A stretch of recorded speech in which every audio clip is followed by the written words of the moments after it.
This DVD is a European journey which I've titled Home and Away, 1983. It is my response as an artist in oils, watercolours and drawings, which include Folkestone, Dover, Paris, Sulz, Kammergut, Vienna and Kernhof. I start this journey in our home, where I had painted a number of interiors in oils, including a series of bedroom wardrobe mirrors in spring, summer, autumn and winter. This painting was painted in the summer of 1983, and my wife Gretel is reflected in the vertical elongated wardrobe mirror, sitting sideways at a dressing table, and on it a small round mirror in which her profile is reflected. So we have a reflection within a reflection, set in the illusionistic space of a light-filled bedroom. And behind my wife in the mirror are windows through which we see the rich green foliage of the garden trees. Outside is a cloudless summer day, and one of the details is the bevel edge of a mirror. In one small section, the bevel acts as a prism, white light refracted into colours. I recall a poem by Danny Apsey. So simple blessings of a rainbow in the beveled edge of a sunlit mirror, I have seen visible death's artifact, like soldier's ribbon on a tunic tacked.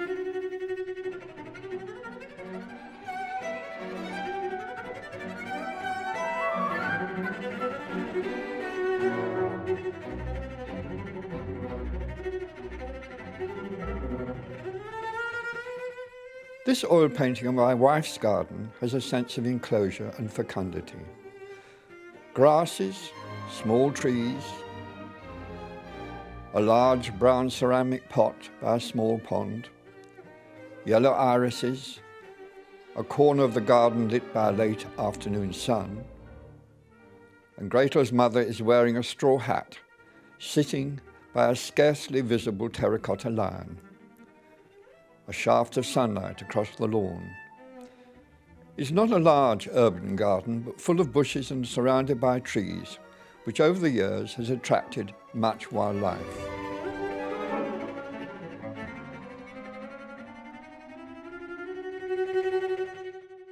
We had made plans to travel to Vienna via Paris in our Volkswagen Dormobile in July 1983, well stocked with art materials, with the express intention of seeing a large centenary exhibition of works by Edvard Manet.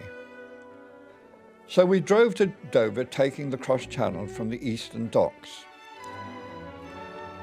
I have painted Dover docks on several occasions from the Western Heights. And scanning the horizon from left to right, we see the Norman keep, built in 1180 in the reign of Henry II. It was his knights who killed Thomas à Becket, Archbishop of Canterbury, in 1170, whilst at prayer. And behind the keep, just visible, are 3 metal radar masts, 3 of many erected in the 1930s around the coastline of Britain. So when World War II began, this coordinated radar system allowed the incoming planes of the German Luftwaffe to be tracked with pinpoint accuracy. Information passed on to the Hurricane and Spitfire pilots, who intercepted the Luftwaffe planes without difficulty. Looking further to the right, we see 2 towers. The tallest is the much restored Saxon Church of St. Mary's in Castres. The shorter has the distinction of being the only still standing Roman building in Britain. It is a Roman pharos or lighthouse. A second stood close to where I painted this oil painting, now demolished. Roman ships sailing from the continent to Dover at night could approach Dover by sailing precisely between the 2 fires lit in braziers atop these 2 lighthouses, and with pinpoint accuracy. The White Cliffs of Dover are the compacted sedimentary skeletal remains of countless marine organisms laid down in ancient seas. Once Britain and the continent were joined during and just after the last ice age, which lasted some 100,000 years. And as the ice melted, the seas rose, drowning this land bridge, exposing these white cliffs to the light of day.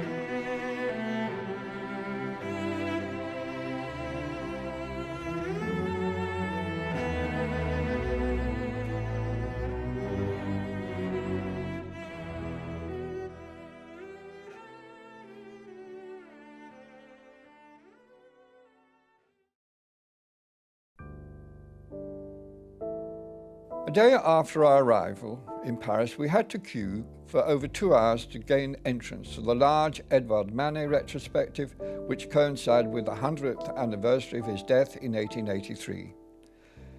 There were so many paintings I'd never seen before nor reproduced, and the range of Manet's subject is amazing, from intimate still lives to large figure compositions, landscapes, seascapes, paintings painted on a riverboat converted into a floating studio, and his portraits. Altogether a wonderful artist. Aldous, our eldest son, had arranged to share a studio with a fellow Royal College of Art student in the Cité des Arts Internationales, sited close to the River Seine. So we parked our Volkswagen Dormobile in its car park, and we used the studio washing facilities, including taking cold showers and baths in the city July heat. It was close to the River Seine, with a bridge over the river, the Pont de l'Éternel. I took advantage of its proximity to take my watercolours and gear across it, near to the far bank. Then perched on my small aluminium and canvas stool, and there in front of me was the Notre Dame Cathedral, sited on the Ile de la Cité, with the River Seine dividing and flowing around it, which in the Middle Ages gave security to what was the oldest part of Paris in times of war. My watercolour paper was manufactured in France, Archer's hot pressed paper. The sky was cloudless, bleaching out the colours of the sky, the river water and the buildings, but gave clarity to the details of Notre Dame, with its twin Romanesque towers, in contrast to the delicacy of the Gothic spire, the steep sloping roof of the Gothic nave supported by flying buttresses. There's not a high-rise building to be seen. So my position on the Pont de l'Éternel was, coincidentally, where Kenneth Clarke began his 13-part BBC television series Civilization in 1969, now reissued by the BBC in digital format. And what a marvellous series it is. Kenneth Clarke, looking towards Notre Dame, posed the question, what is civilization? Then, in response to his own question, said, I can't define it in abstract terms, but I think I recognise it now. On completion of my watercolour, I took time off to cool in a cold bath. Later, in a nearby restaurant, I can't remember what we ate other than a lemon sorbet. I'd never tasted one better then or since. We stayed another day before resuming our journey, and that evening I drew Notre Dame with charcoal, having relocated my position much closer to it. A drawing made possible by the overhead lights and the concealed lights of Son et Lumière played on the cathedral to magical effect. The river surface pulsated with velvet blacks and ripples of light. And this cathedral, once a monastery, on this summer night of 1983 had stood here for nearly 7.5 centuries, and which in the second half of the 12th century attracted a school of composers and singers of distinction, furthering and enriching the development of European music, sacred and secular, which in subsequent centuries became one of the glories of European civilization, with supreme manifestations in Paris, Leipzig, Venice, London and Vienna, our destination.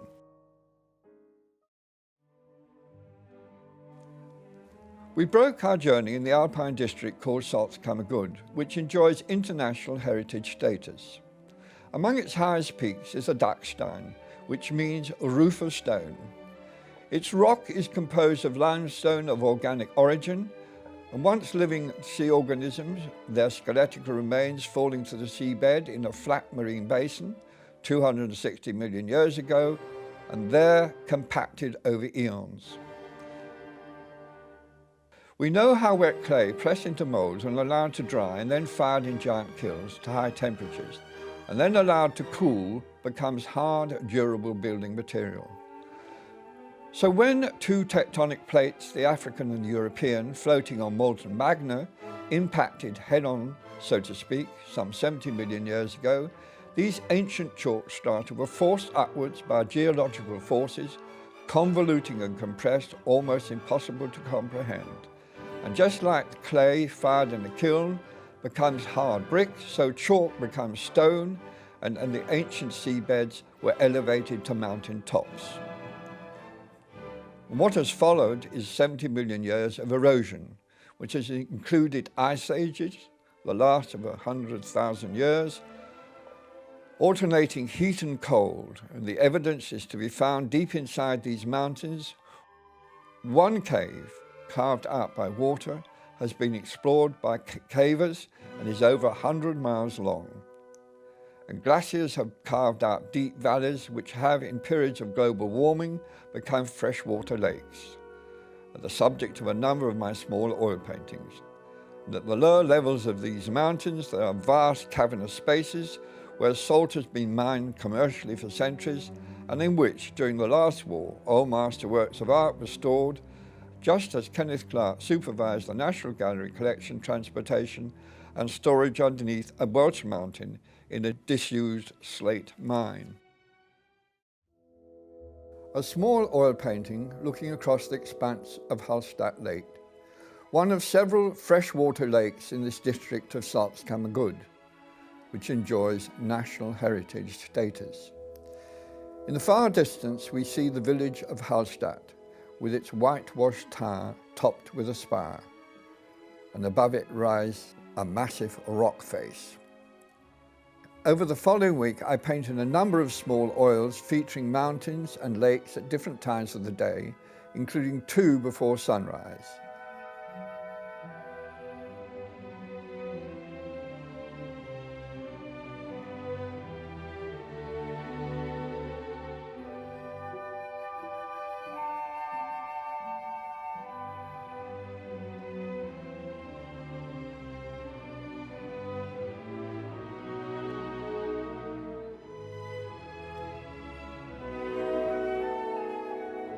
This painting was done before sunrise, and the flank of the mountain drops steeply into the lake. The band of horizontal mist floats almost motionless across it. Both are replicated in a mirror-like image, a visual counterpoint.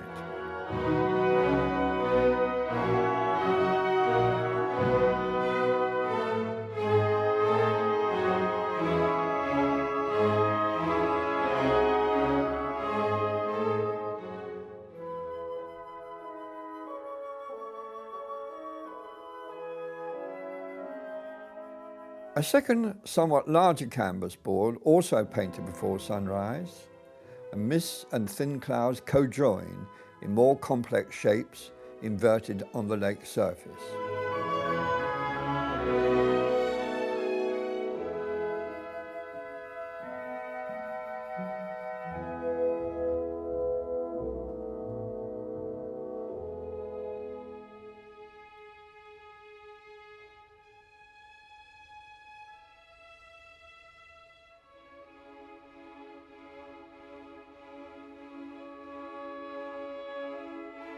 This oil painting was painted on a stretched canvas on a cloudless summer's day, The lemon yellow sun is high in the composition, and the mountain a pale cerulean blue. A breeze passed over the water, making multicolored ripples breaking on the lake shore.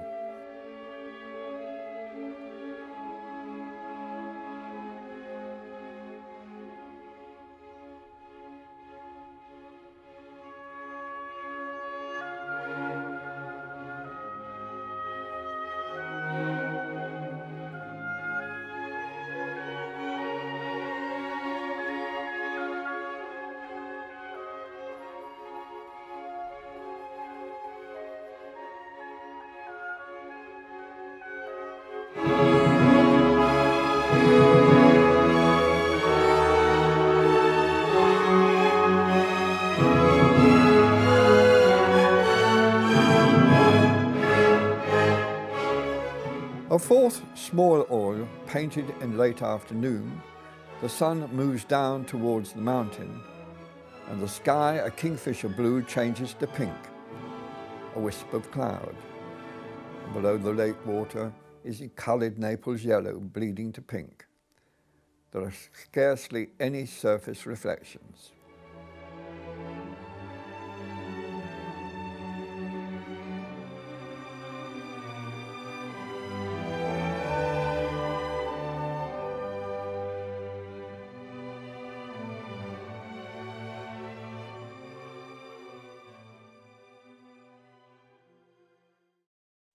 The day before we continued our journey to Vienna, we drove to the foot of the Dachstein, first on foot, and then by cable car, and then again on foot until the summit of the mountain came into view.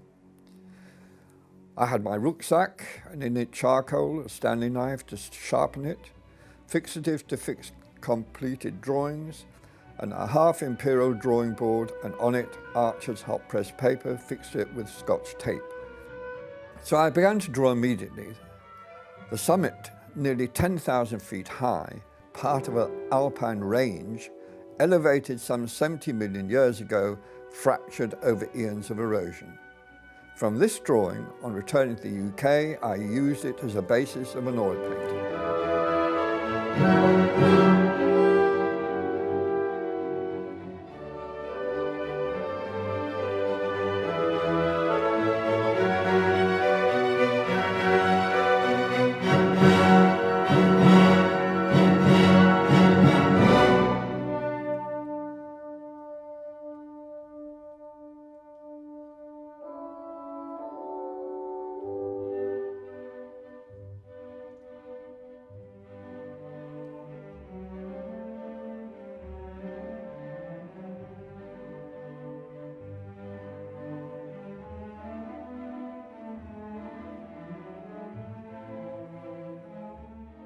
The elongated format enabled me to paint a wide sweep of the Dachstein Massif, the erosion of the summit, an amphitheatre of jagged snow-covered peaks enclosing the compacted ice of the glacier, has taken place over a period of 70 million years. Wisps of horizontal clouds float beneath the summit, over barren and convoluted rock, chased by their own shadows. And above the summit, denser, cumulus clouds form and reform. In the breaks of their formation, patches of blue sky momentarily appear.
Vienna in the summer of 1983 enjoyed much good weather, ideal for watercolour and drawing by day and with charcoal at night, as I had done all too briefly in Paris.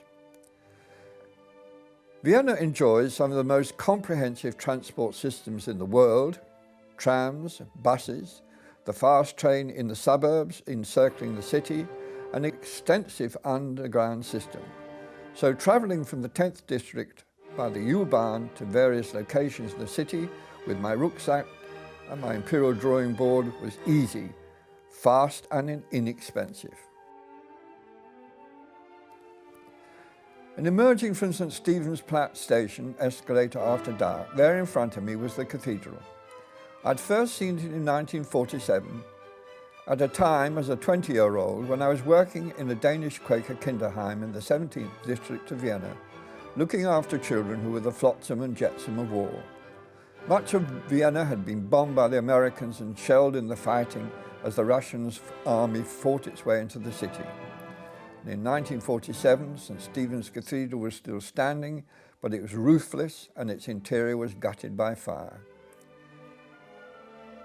Looking up at the restored St. Stephen's medieval cathedral on a summer night in 1983, with its two squat Romanesque towers astride the western facade and a single high Gothic steeple at the eastern end, in part illuminated by concealed spotlights, in part lost in the darkness of the night sky, and the optical effect was quite extraordinary. I first drew the cathedral with a charcoal using an imperial-sized hot-press paper held in a horizontal position, and sitting on my canvas stool close to a brightly lit shop window. Having completed and fixed it with a fixative spray, I then took a second sheet and, in order to give emphasis to the tall vertical Gothic steeple, turned the board into a vertical position. Before starting to draw, there should be an intense period of looking. The figurative artist must examine his or her subject intently and only start to draw when a clear mental picture forms in one's mind's eye. And as with Chinese monochrome brush drawings, it's just as important to know what to leave out as to what to put in.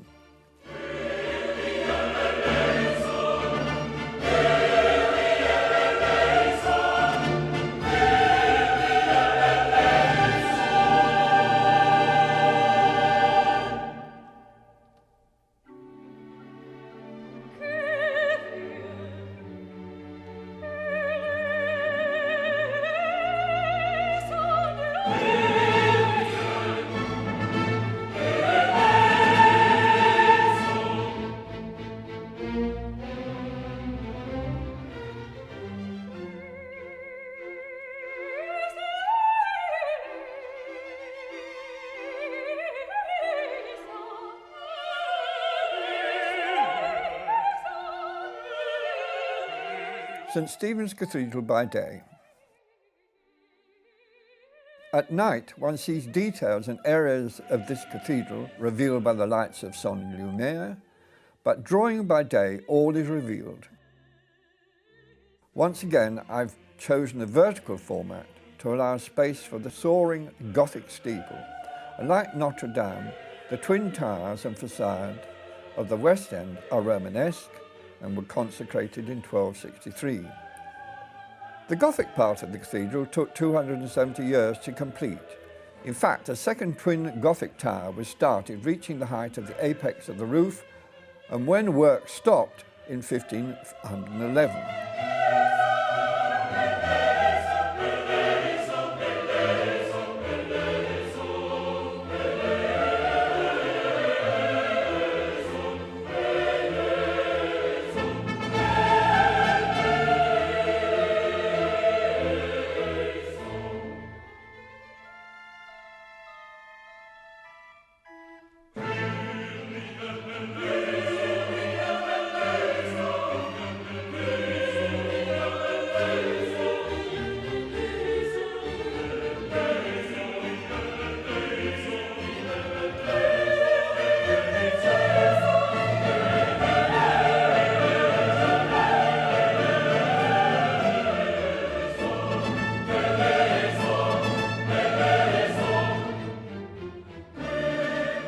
The Viennese love of Gothic art had not as yet become unfashionable, as in the same year, 1511, Anton Pilgrim, as the master builder of St. Stephen's, was appointed. No longer young, 3 years after taking up his appointment, he carved this fantastic pulpit and completed it in 1 year. But work on the second Gothic tower never restarted. And maybe it was the expense, or the more pressing need was to extend the stone medieval walls.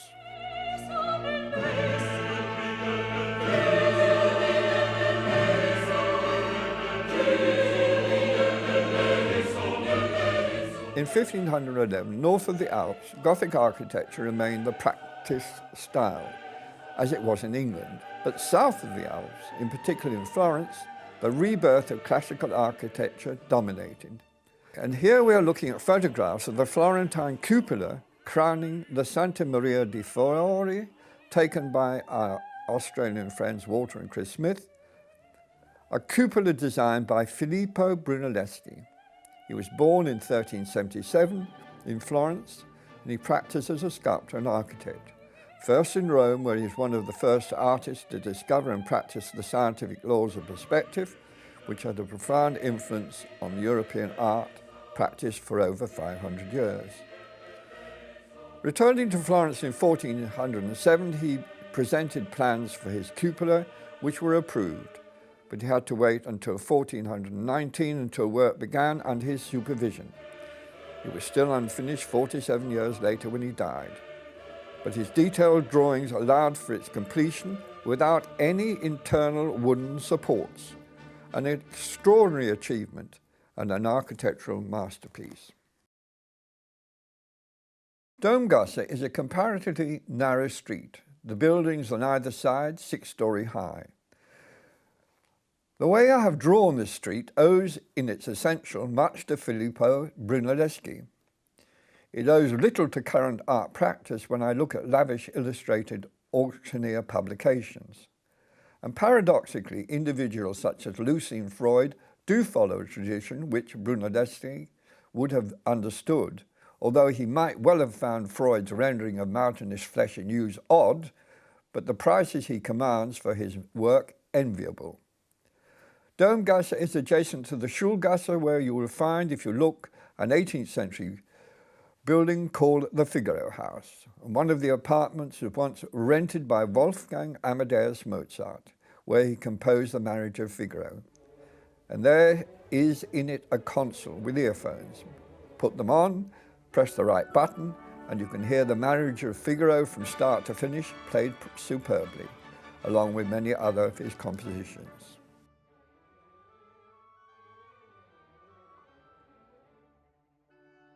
My final response to St. Stephen's Cathedral is an imperial-sized watercolour.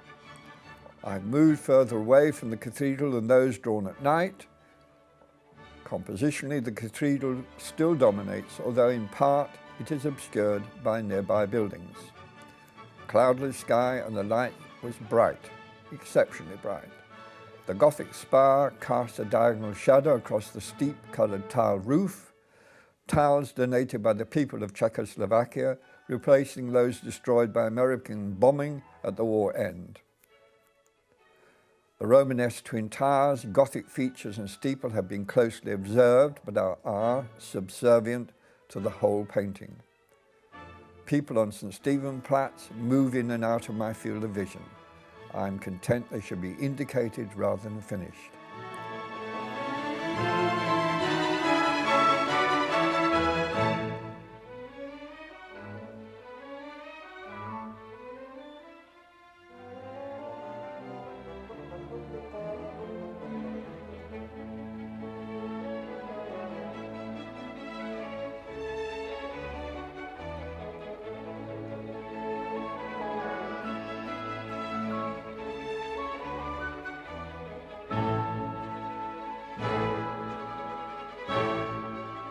Much of the centre of Vienna is pedestrianised, and the only traffic allowed are horse-drawn fiacres which queue for hire on the north side of St. Stephen's Cathedral and on Heldenplatz.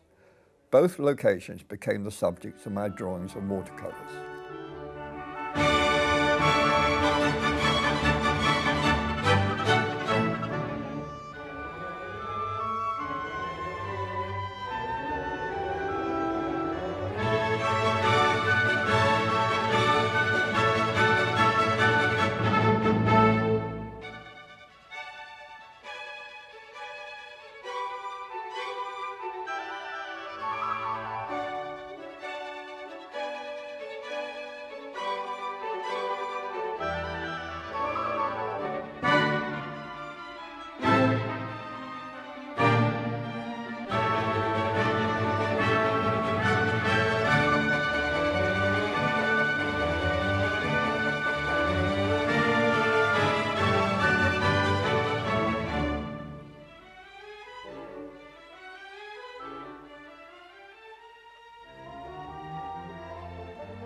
In this watercolour, I've moved from St Stephensplatz to Heldenplatz, still within the inner city, once circumscribed by the medieval city walls.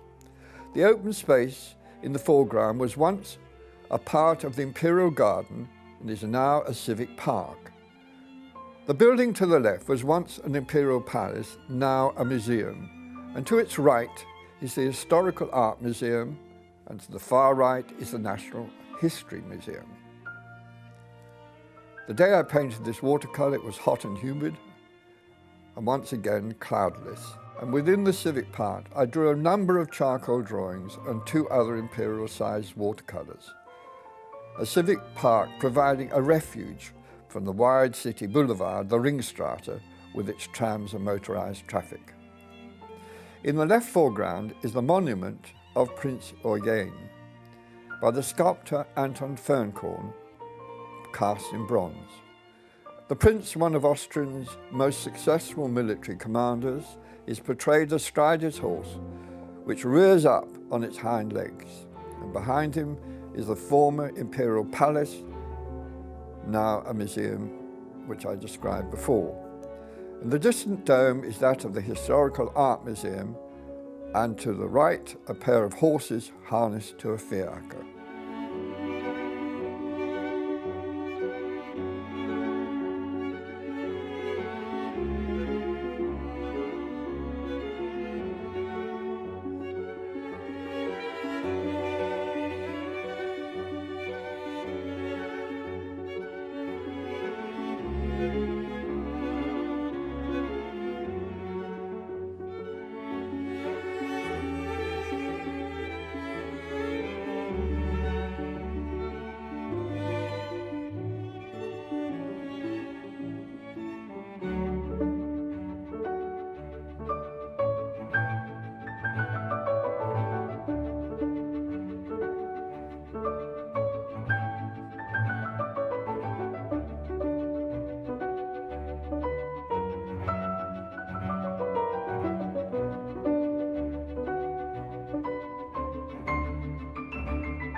Heldenplatz was once, up until the end of the First World War, an imperial park with a road leading up to the Imperial Palace.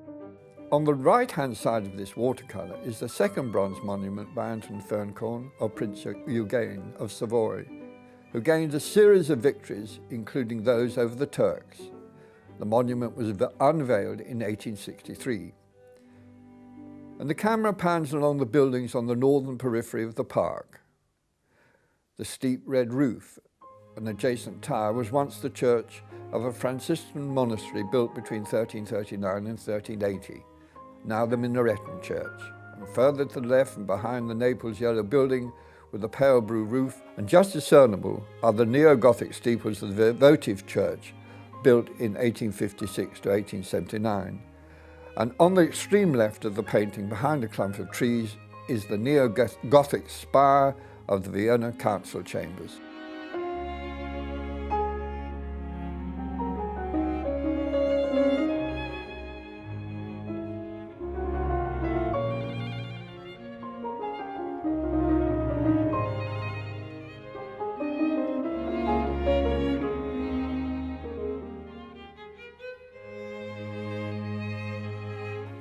This final watercolour, done within the city, in the city, this watercolour, which features Anton Dominic Fernkorn's monument of Archduke Karl, which dominates the skyline. Archduke Karl had the military distinction of defeating Napoleon's army in 1809 at the Battle of Aspern. He is portrayed astride his horse, which rears up on its hind legs, and he holds aloft the regimental flag of the Zach Regiment. The skyline includes the dome of the Natural History Museum on the left-hand side and the building sited on the far side of the Ringstraße, an exceptionally wide boulevard. And across the road from where I painted this watercolour, horses are harnessed to fiacres. Their roofs are raised, it had begun to rain, and they queue along the pavement awaiting hire. I retreated under an arcade in order to finish this painting. And the location of all my watercolours and drawings at this point have been within the old city walls known as the inner city.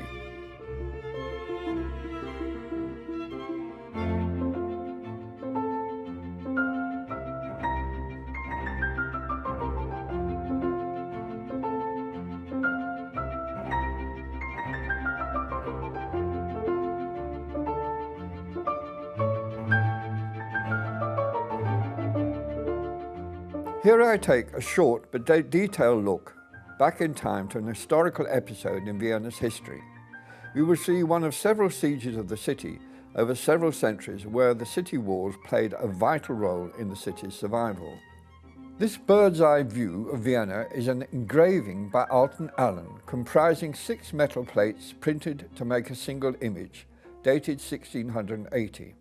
It features Vienna encircled by its medieval walls, and St. Stephen's Cathedral is clearly to be seen in the city centre. Outside the city walls, in the surrounding countryside, are numerous villages and isolated buildings. A year before Alton Allen made this print in 1679, Vienna's population had been decimated by the Black Death, including the city's military garrison, reducing it to 16,000 men. The Turks occupied land barely 100 miles from Vienna, a constant threat. In 1679, the Austrian Emperor Leopold I appointed Count Starhemberg commander of the city's garrison and gave orders that all buildings outside the city walls be destroyed, thus denying the Turks shelter.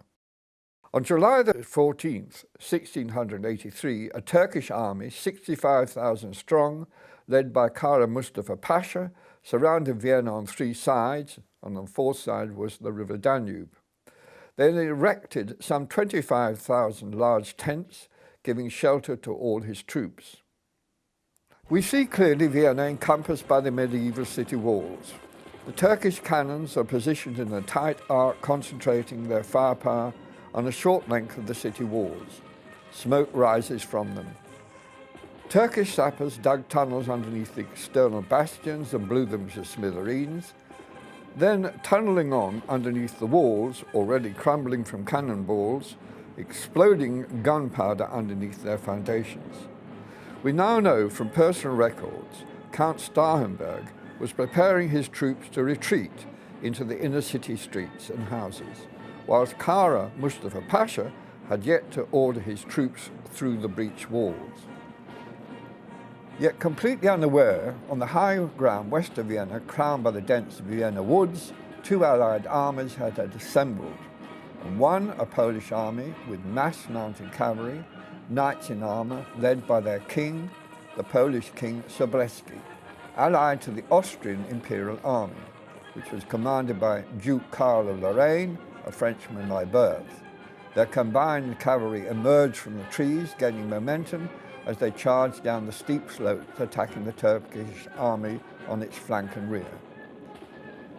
Franz Giffel's painting records the print in the battle where the Polish and Austrian cavalry had cut a swathe into the rear of the vast Turkish army, identified by the Turkish tents and camels, which was completely overwhelmed, and thousands of Turkish troops were massacred.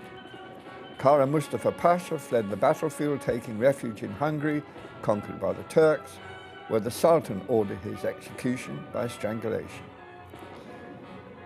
20 years later, the Turks laid siege to Vienna for the third and last time in 1703. It too failed, so the medieval walls had served their purpose.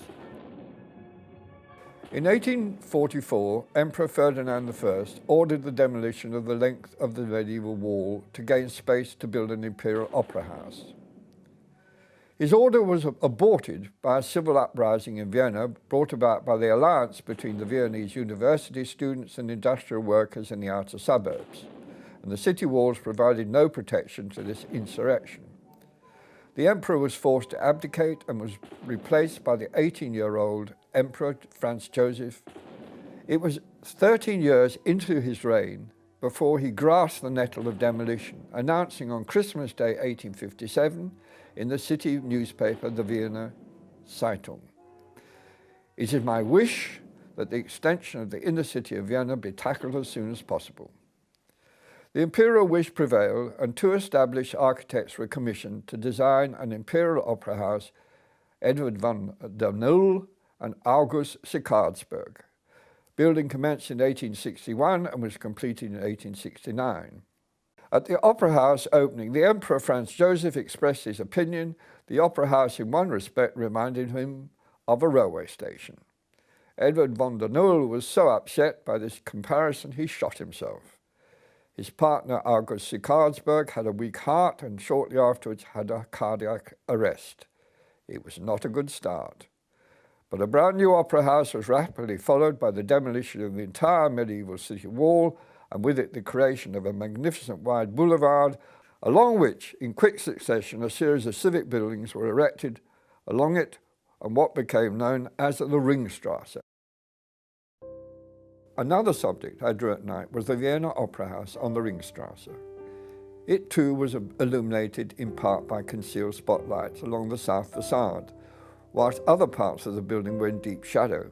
On the edge of the roof, picked out by the spotlights below, are over life-size sculptured figures and prancing horses, all very dramatic. And looking west down the wide Ringstrasse, which follows the now demolished old medieval walls, there were searchlights probing the velvet black of the sky and distant buildings, with their windows pinpricks of light. There were the lights too of the street lamps, cars and moving trams. It was a challenging subject, but one I found exciting. On another evening, I returned to draw with charcoal the opera house, but this time seen from the other side of the Ringstrasse. It was raining, so I sat under an arcade. The rain was intense, but the opera house was lit as before, and opposite was a tram shelter and fast-moving figures scuttling along the pavements. And there was a problem of cars and trams, some moving, others briefly stationary. Then there was the swirling movement of driving rain, which I dashed in with rapid movements of my arm and hand. A day later, the sun shone, and I painted the opera house from the same location in watercolours, dispensing with a light drawing in with pencil. I used watercolour from the outset, taking pains with the architectural features of the opera house and street furniture, and included to the right the street leading to the cathedral with its pointed steeple just visible over the rooftops.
Following the demolition of the city walls and the rapid erection of civic buildings along the Ringstrasse, memorials were commissioned by the bourgeoisie of Austrian and German composers and poets, most alongside or close to the Ringstrasse, and they include Ludwig van Beethoven, and the sculptor was Caspar von Zumbusch.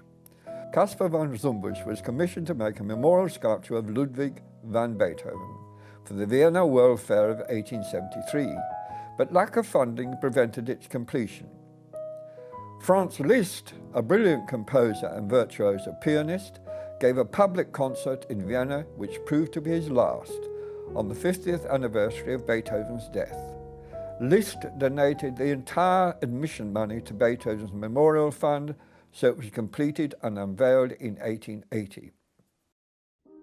The Male Choral Society of Vienna commissioned the sculptor Karl Kudman carve in marble a full-length seated figure of this most renowned composer, Franz Schubert, who spent his entire short life in Vienna.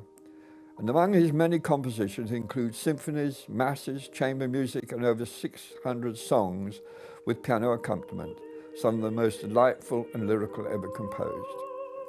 I once, with my Viennese relatives, visited the Central Cemetery in Vienna. The Jewish section was overgrown and neglected, evidence of large numbers of Jews who fled Vienna in the 1930s or perished in the Holocaust. In the area of the cemetery devoted to composers, I watched, unobserved, a teenage Asian girl with a posy of fresh flowers and lay them on Schubert's grave, which was then 160 years after his death. Such is the power of classical music to touch our souls beyond all national boundaries.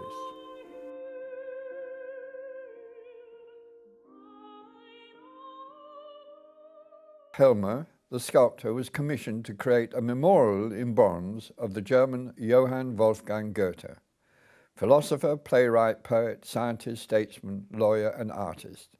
And this monument is sited on one side of the Ringstrasse, and directly opposite, on the other, is a monument to the German poet Schiller.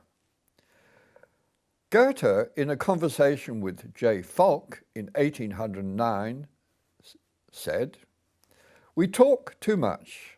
We should talk less and draw more. And personally, I should like to renounce speech altogether, and like organic nature, communicate everything I have to say in sketches. That fig tree, this little snake, the cocoon on my windowsill, all these momentous signatures. A person able to decipher their meaning properly would soon be able to dispense with the written or spoken word altogether. And the more I think of it, there is something futile, mediocre, even I'm tempted to say foppish about speech. By contrast, how the gravity of nature and her silence startles you when you stand face to face, undistracted, before a barren ridge or the desolation of the ancient hills." This elaborate monument, sited near the Burg Theater, celebrates the Austrian poet and playwright Grillparzer. And it is not without interest he and Beethoven shared the same tenement with rooms on the same floor. This is my last moody charcoal drawing I did in Vienna before taking a journey into the country. I sat in the middle of the road on a traffic island at the intersection where the road divides into two. On the left-hand side is a right-angled section of the old medieval walls. It was used as the foundation of what was once a palace, now converted into the Albertina Museum of Graphic Arts, including a fabulous collection of historical drawings and original prints and early 20th century works, including works by Dürer and Rembrandt, and the graphic works of the Austrians Egon Schiele and Gustav Klimt. And further up the street is the town steeple St. Augustine's Church, and in it on Sundays you can listen to masses by Haydn, Mozart, Schubert and many others gratis. And move to the right, just behind the housing block, is the dome of St. Peter's Church, built from 1702 to 1733. Then there's an apartment block, and to its right, another one-way street.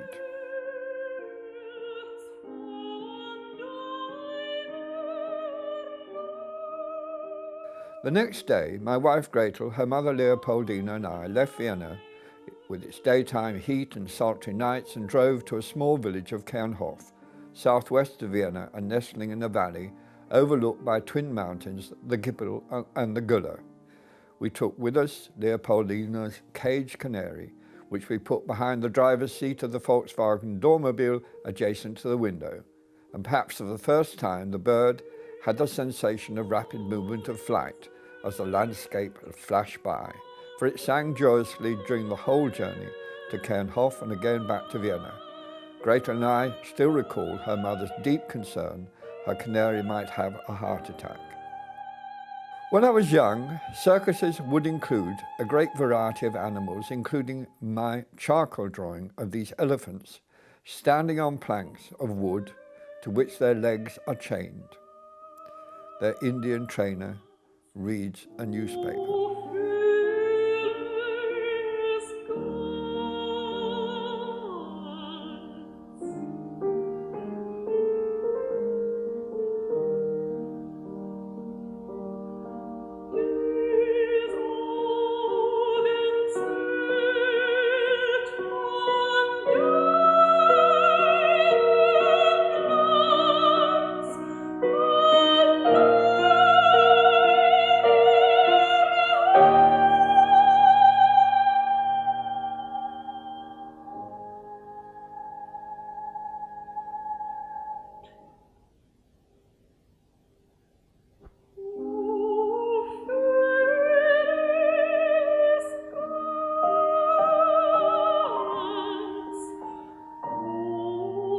These horses, penned in between performances, are also circus animals, dappled horses of exceptional beauty. Animals in circuses have long since been banned, and rightly so. But here, in Kernhof, I was extremely grateful to Edgar Eichwalder, my wife's cousin, who sought and gained from me permission to access horse stables and cattle sheds, including these bulls, during our stay in Kernhof.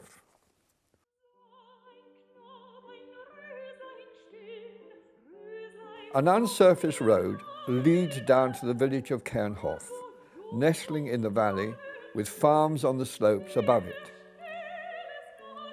In the far distance, low-lying mountains called Voralpen before the Alps, and to our left, a fence adjacent to the road, drying hay laid over the wire, and moving to the right, dense foliage of a tree.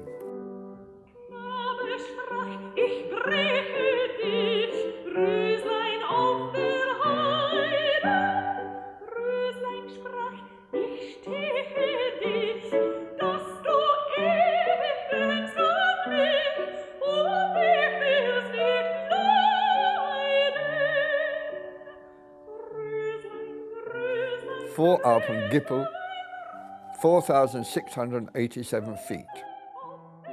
To paint this watercolour, I've turned around, and the dense foliage of a mature tree obscures the Güller, twin of the Gippel, as high as Ben Nevis in Scotland and densely wooded on its lower flanks.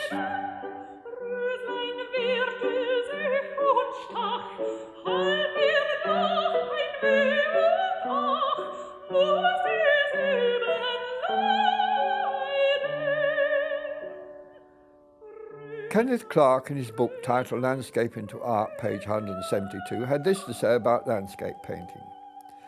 Realist landscape, which the ignorant believe to be one of the easiest forms of painting, is actually one of the most inaccessible, one of which success is rarest and most precarious.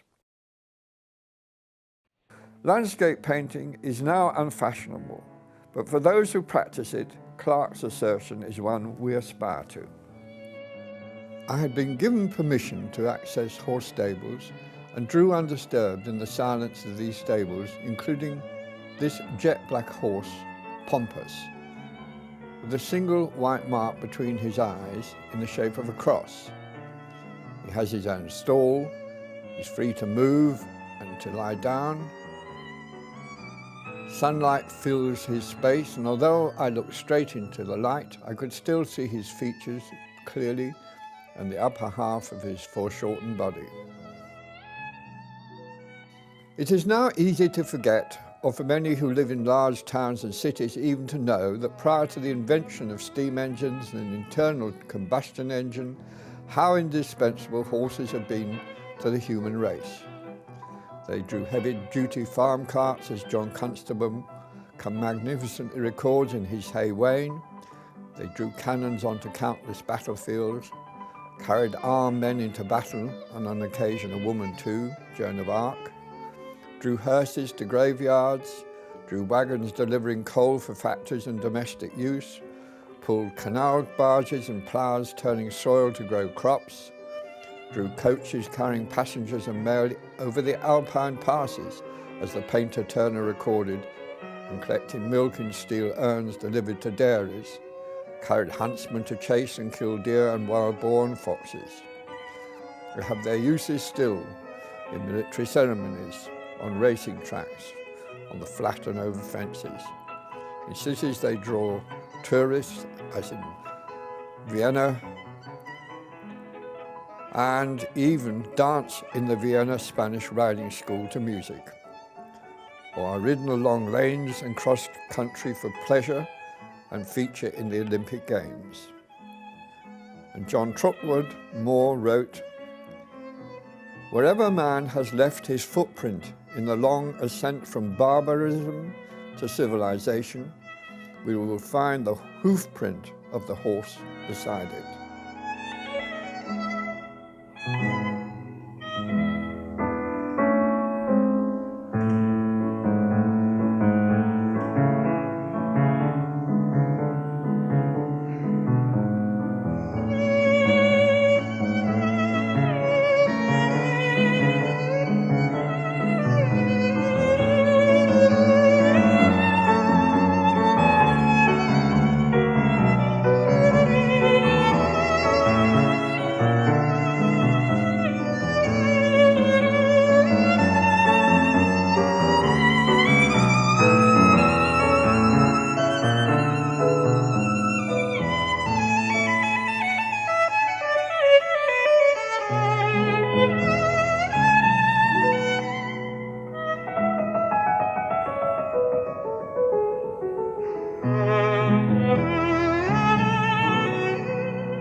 Edgar Eichwalder, my wife's cousin, built his 3-story house in Kernhof almost entirely single-handed.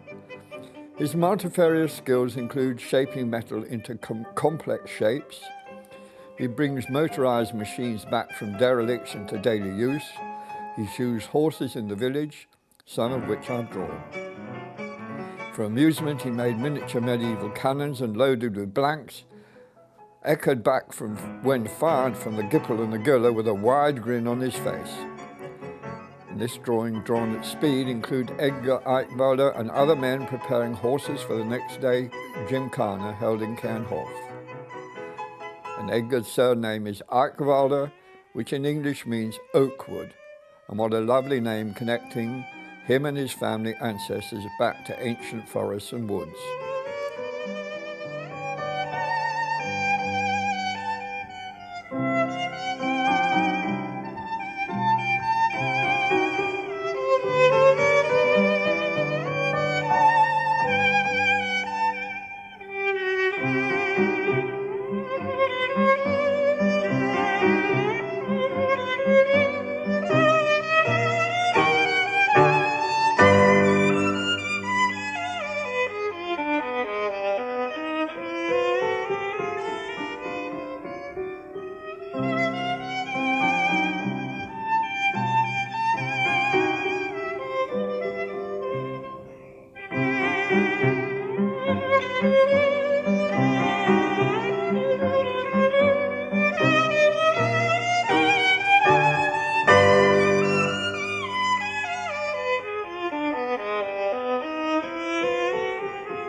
I did one more large charcoal drawing of an overview of Vienna with St. Stephen's Cathedral distinctly visible, drawn from a high vantage point in the arsenal, which had in the past cast cannons and other weapons of war, as well as bronze statues of composers and poets. War and Peace.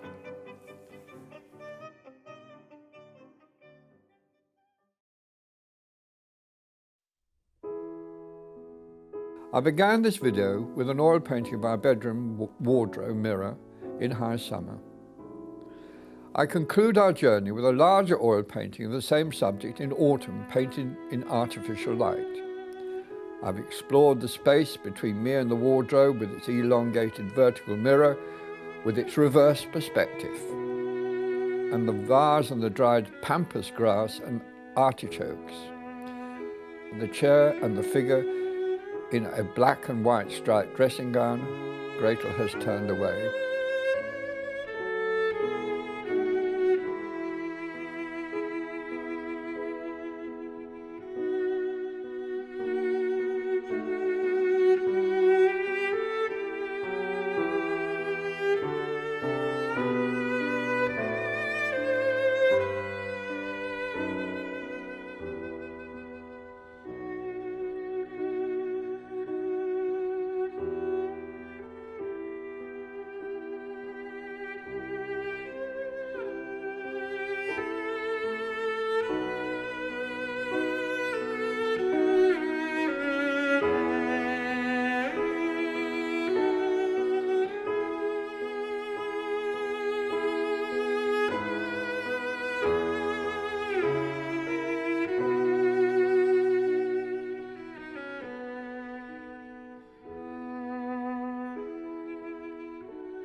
Human beings since 1945 in Europe have shown this seeming unstoppable compulsion of human beings to slaughter one another is not inevitable.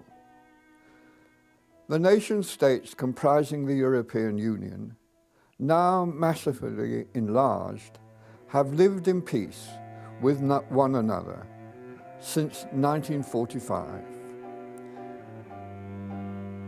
Even the internal civil war waged in Northern Ireland has been ended after centuries of strife. In the context of European history, this is extraordinary.